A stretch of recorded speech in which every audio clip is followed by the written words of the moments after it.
Welcome back to Your View.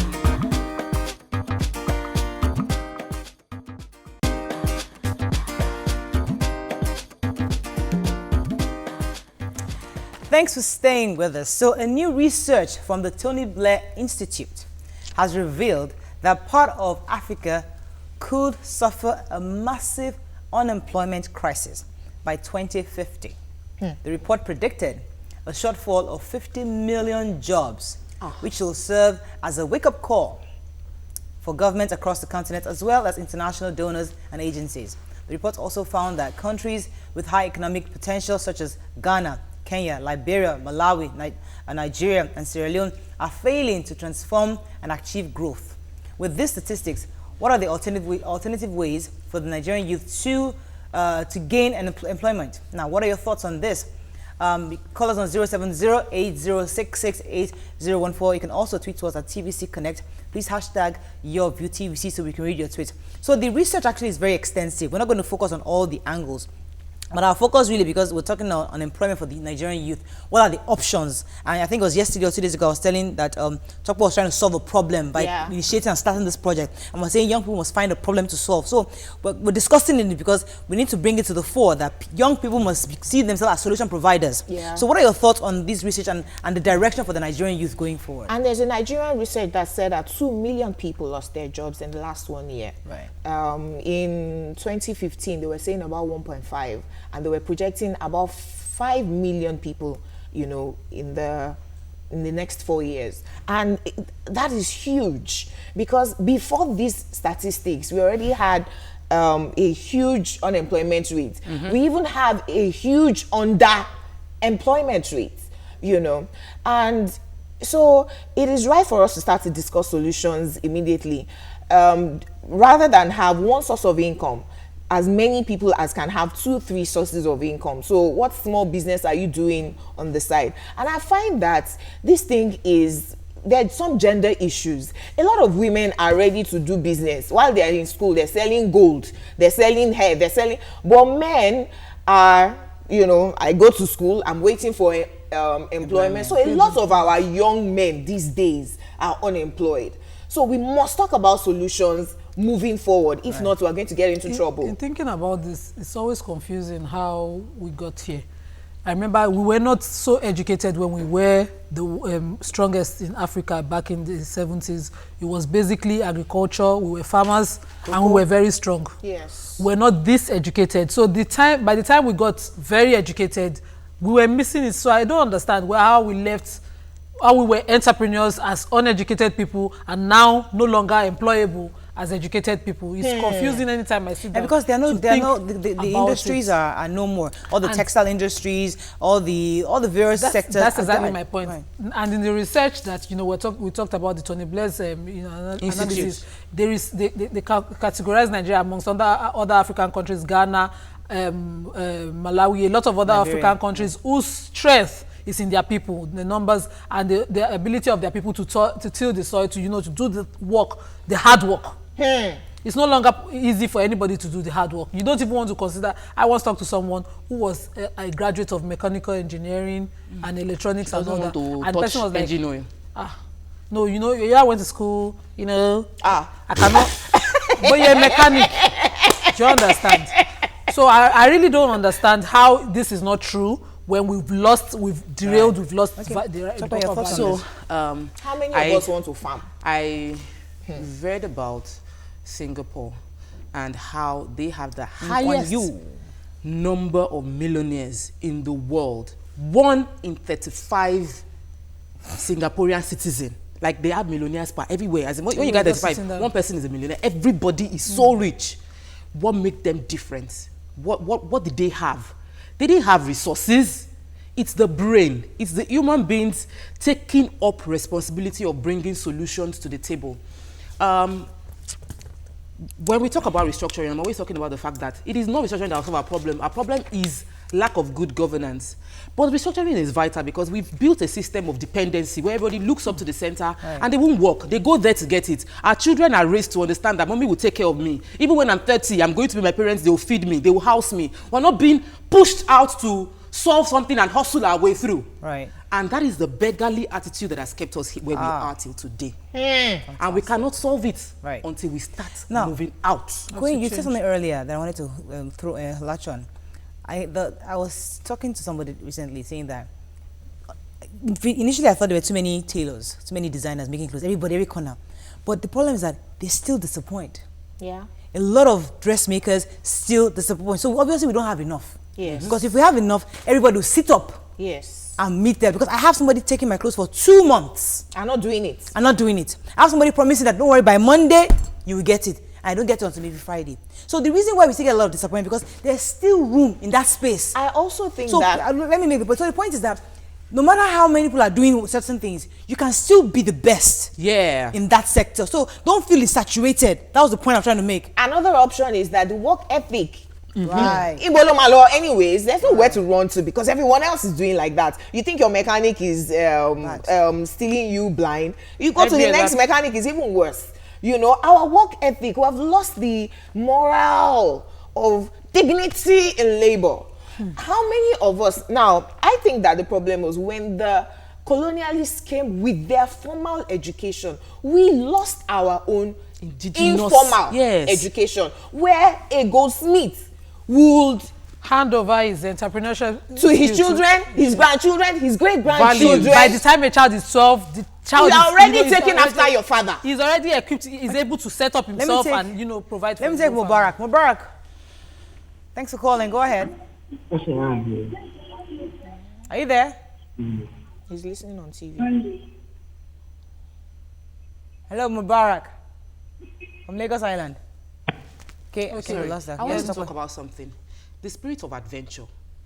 We used to know, I was told historically that Nigerians explored Africa. We were trading. We were going everywhere. Yes. The Ijebu woman, my mother-in-law said that she bought Ijebu rice in Benin consistently. And the Ijebu rice was being sold in the north. The Igbo man would go there. Everybody was doing something. They were willing to... They were trading. They were moving. Yes, and then we have a situation now where there are a few seen as lucrative jobs that somebody spearheaded. So Tara and Banke got into makeup and they made money. And everybody now only sees makeup as a way to make money. A few people made millions in tailoring and everyone now sees that.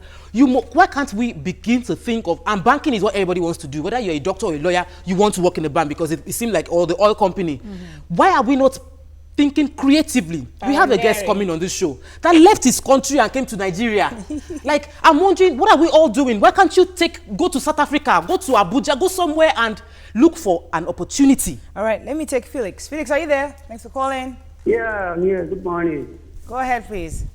Yeah, I think the problem we're having in our country is, even for those that have the willingness to be an entrepreneur, there's no sponsorship from the government. I don't agree with that. That desire to do things in Nigeria. But you find that even when you want to source for money, the bureaucracy you have to follow. This BOI, they advertise every day and show us that they are helping people. Ask youth outside and tell you what they have done, how they have followed BOI and BOI has not done it. It's the rich that BOI start to give money. The youth that are trying to apply for, I know somebody that have applied for BOI since 1 year. As I'm talking to you today, I'm not giving anything. They called him and told him, yeah, you have a mistake in this form, you have to pay this amount, pay 10% of this. Nothing has been done, but it shows on TV that they are helping people. I speak with you. I have been an entrepreneur for more than 13 years. Okay. I have not been able to go beyond where I am, not because I don't desire, but because the money is not there. I was privileged to go to Lagos Business School. Upon completion, I was thinking, okay, the government will say, okay, let's start and see how we can help this kind of teenagers. Okay, we can help you. All right. Thank you very much, Felix. It's the mentality to arrive through shortcuts that is killing us. Some people would work at the same job until they do something different in a long time, up to 20 years before they make their break. But we celebrate the senators who don't have industry, who can sing, who are sitting there getting big monies and sing. And because of that, so a little person will be like, I've been doing the same thing over the years. How come this person don't build big house near me? Someone close to me recently just built a big house, and this boy there for one country. What did they do there? What makes him different from me? Because you are not the same. You can be perfect once you're good at what you do. You feel fulfilled at what you do, not exactly about the money.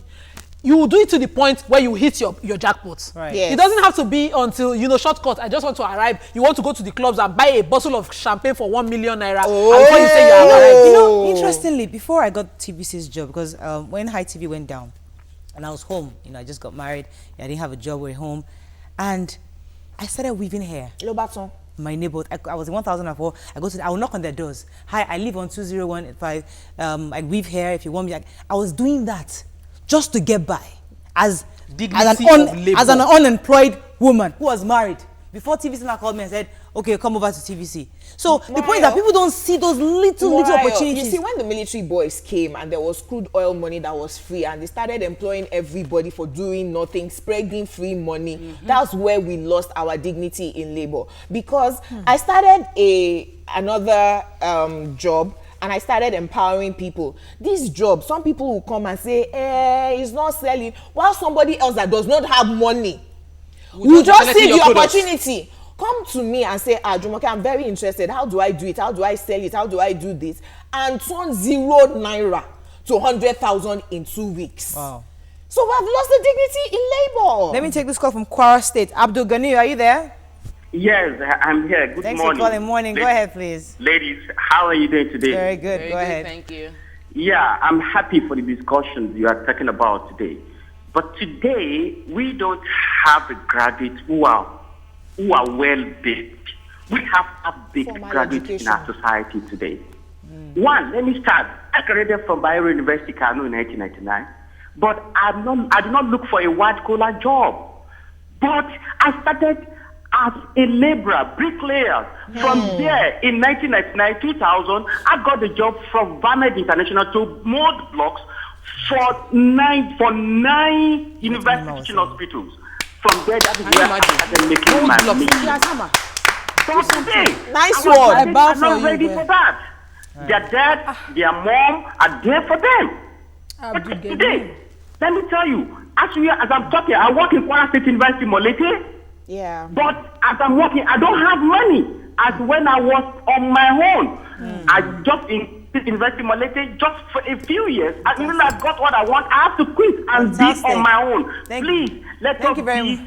a upgrader, not a job seeker. Thank you. Fantastic. Thank you. I think we can end on that. May Let's I take take a few tweets quickly? Oyelade says, our parents in Southwest made us believe education is the solution to our problems. That's wrong because it's the beginning of it.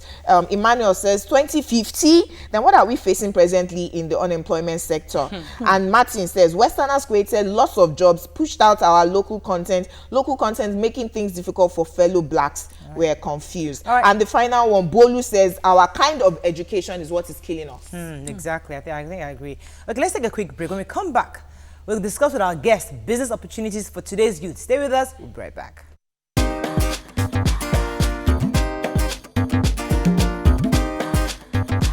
Stay tuned. Your View will be right back.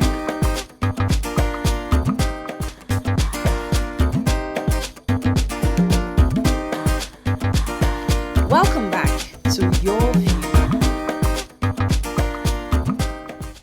Yes, thanks for staying with us. So the youth are at the center of absolute strength in any society. They think big, hope for the best, and envision a better tomorrow. However, with the numerous challenges nations are faced with, such as poor leadership and mismanagement of resources by their leaders, the dreams and hopes for the better tomorrow for our youth seem to be diminishing. So we ask, how can Nigerian youth be successful today?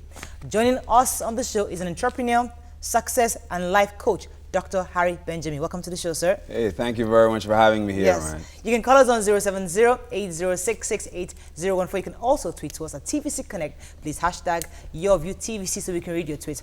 So I recently watched an interview that you had on a different station, and I saw that you were a medical doctor for 2 years, after which you said something about you wanted to drive big cars. You wanted to have the Ferraris, the Lamborghinis, you know, and you wanted, there was that drive, there was that hunger to be rich, to be wealthy. And you started looking for solutions. And because you were dealing in cars earlier, you then started doing it on a bigger scale. I wanted to start from there, meaning that the drive, that thing that you felt that, okay, a doctor is driving this kind of car.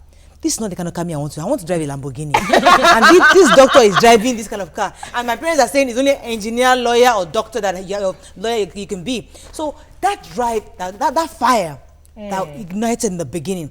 Could you tell us about that? Because a lot of young people need to get that fire to get to the next phase.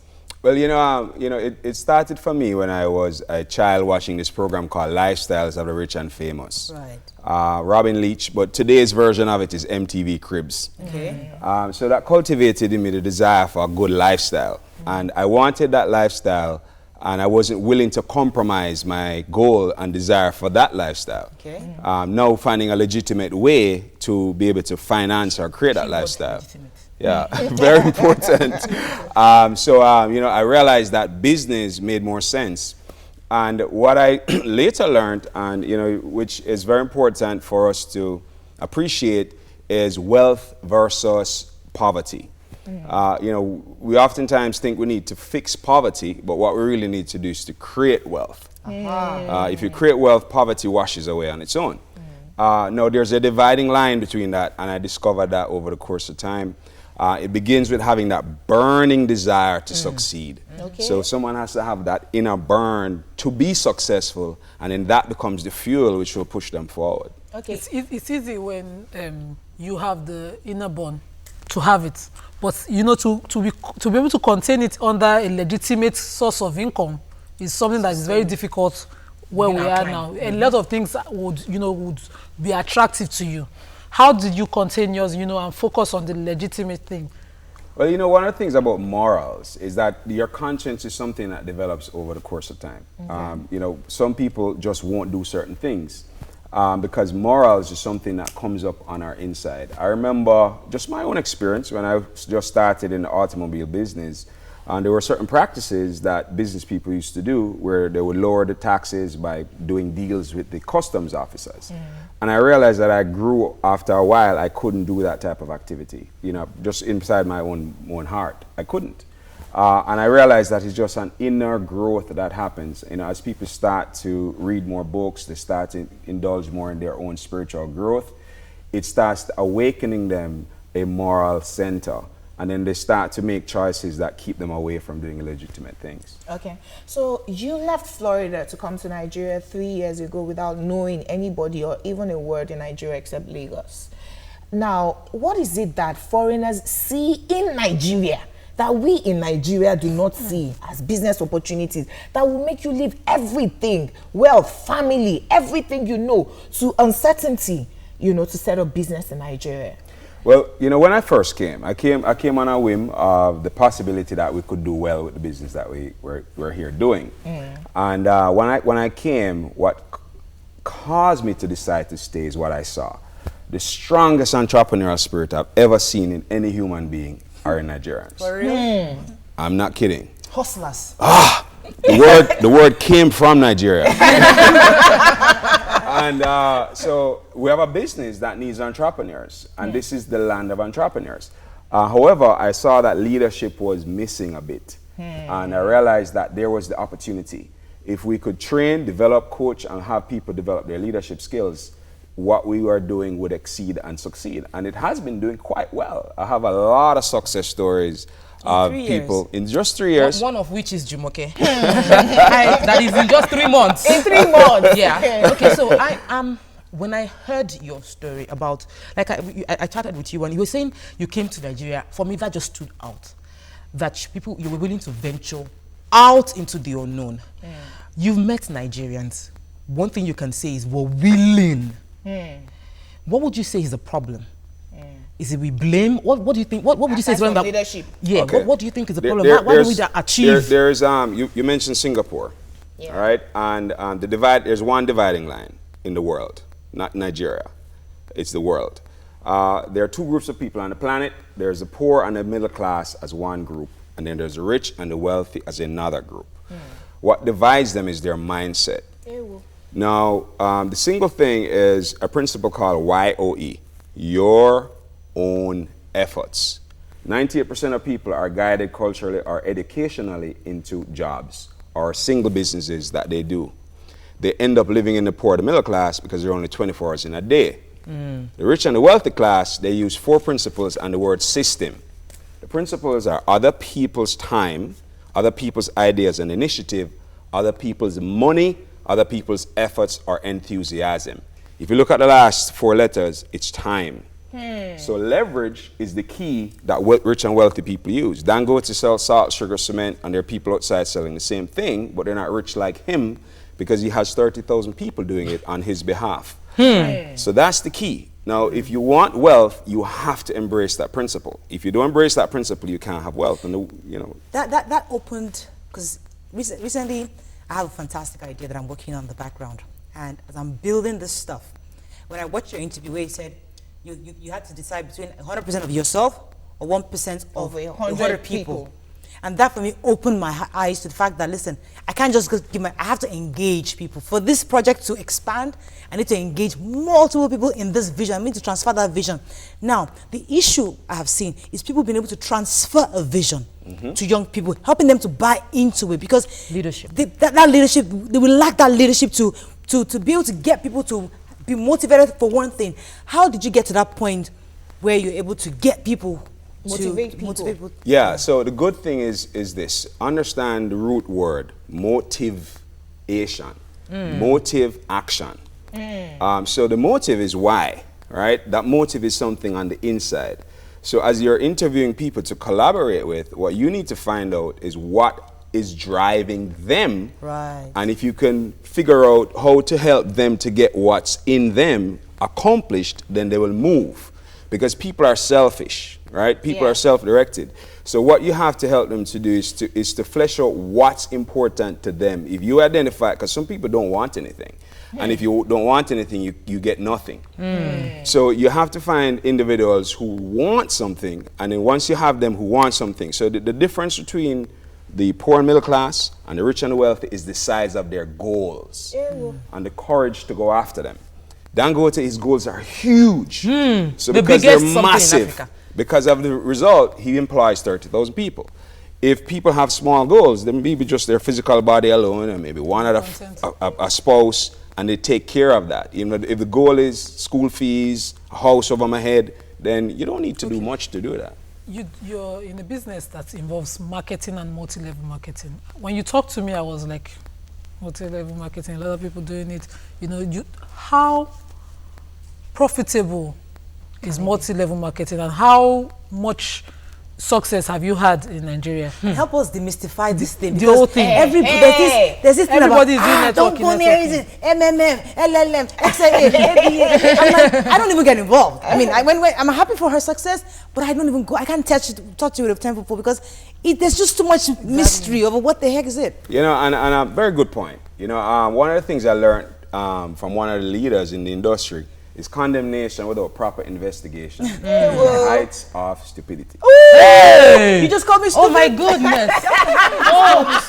So, what we have to do is to go investigate, so the cloud can disappear. Right. And what happened for me was that I got clear understanding of what the business is, what the industry is. You know, a lot of times what ends up happening to us is that we get confused between businesses and Ponzi's. All right, MMM as a good example.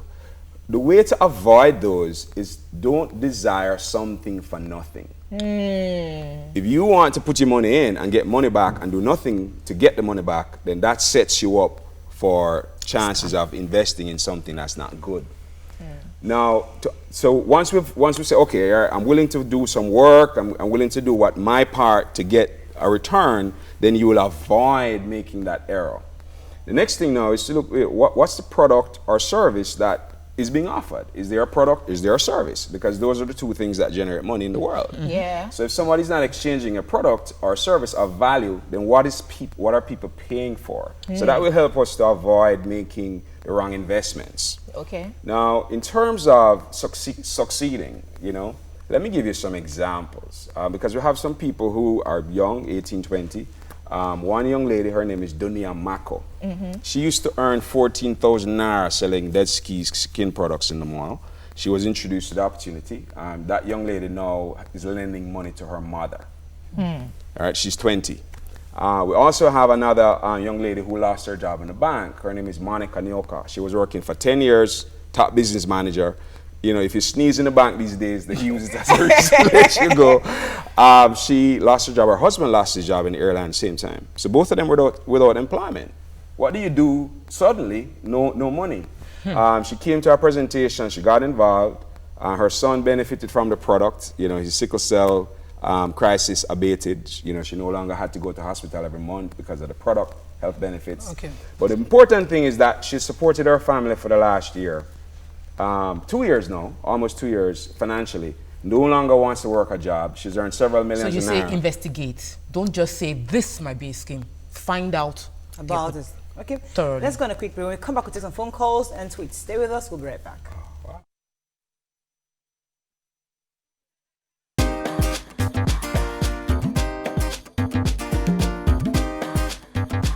Stay tuned. Your View will be right back.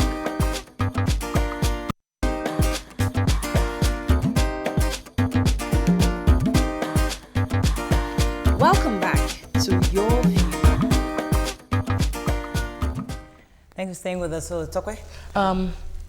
So you are into network marketing, and there are many vehicles to carry out this network marketing, many products, many services, things that we all do. I did Mary Kay as a young girl, and at a point in time, you're worried that people would perverse this, they take advantage and turn it into something else.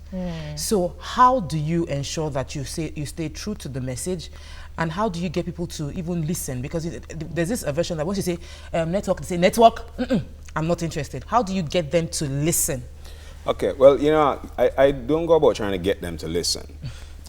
You know, because if you push someone against their will, they eventually go back to their will. What we should do is to find people who are open and receptive.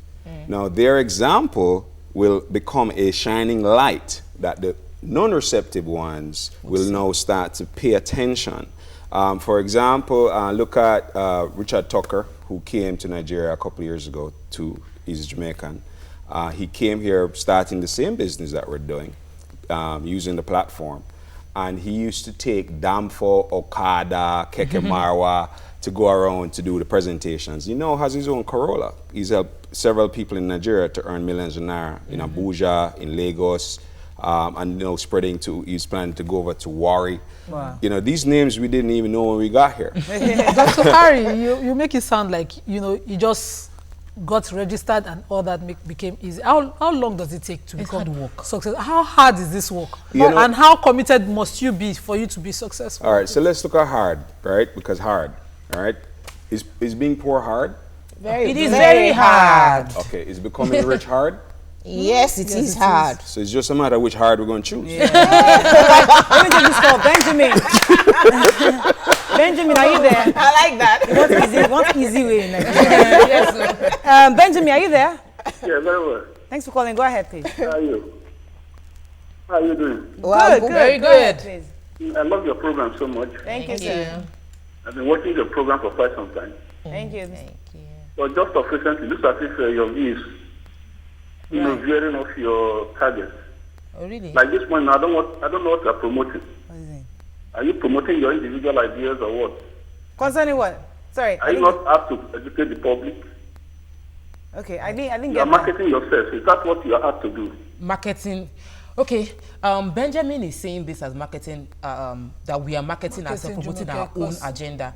And I want to be the one to mention this. Everybody walks up to us on a daily basis that Benjamin doesn't know about. And every time they send a message asking for money, or come and help me pay my children's school fees, or come and help me do this. Hospital bill. Every day we receive these phone calls and we keep thinking, there is a real problem out there. True. People need to make money. People want to earn money. In addition to that, okay, after the show, almost every day, there are 3, 4, 5, 6 people waiting for us at the gate. Every day. Standing. Saying, I need to pay my children's school fees. My husband is in hospital. I cannot pay medical bills. I need a job. I don't have this. I'm handicapped. So we are bringing solutions to you, giving you options. One is multi-level. You can start we had an agreed solution. person a few weeks ago. So we bring different options. We brought a Greek. We brought a blind person that was weaving. We brought many options. But the point is, we are bringing legitimate options. Nigerians are not seeing the opportunities. They want to understand What exactly? Well, What's the the problem- agenda? I think his Hang it problem there. is- The problem is the Nigerians are looking. What's the hidden agenda? What are you trying to achieve? Yeah, Who is sponsoring you? Who is the one? You know, No, instead of seeing the The opportunities. problem for Benjamin is that we have a success story we are willing to celebrate on the show. Right. We refer to Jumoke twice, but because Jumoke is actually a success story, we've seen how successful she has been at this. We are willing to put her here, celebrate her, so that other people will be willing to not look at the fact that she had a job. She has somewhere to a platform already, but she was willing to look for alternatives. Okay, so going back to our guest. Now, the Nigerian youth, as I said, they are very entrepreneurial. Let's leave the multi-level market on the side. I want you to inspire young people out there on starting, seeing opportunities. Someone like you, as Chitoke said, you left Florida. You came to Nigeria.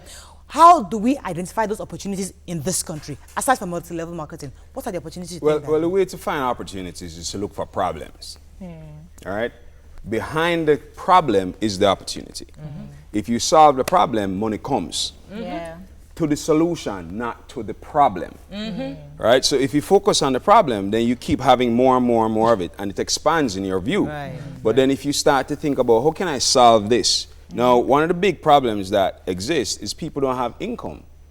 Right? So therefore, then, if you help people to create income for themselves, then you're providing a solution. We're working on a project called Project 50,000. The goal is to help 1,000 families earn at least 1 million naira in income in 12 months.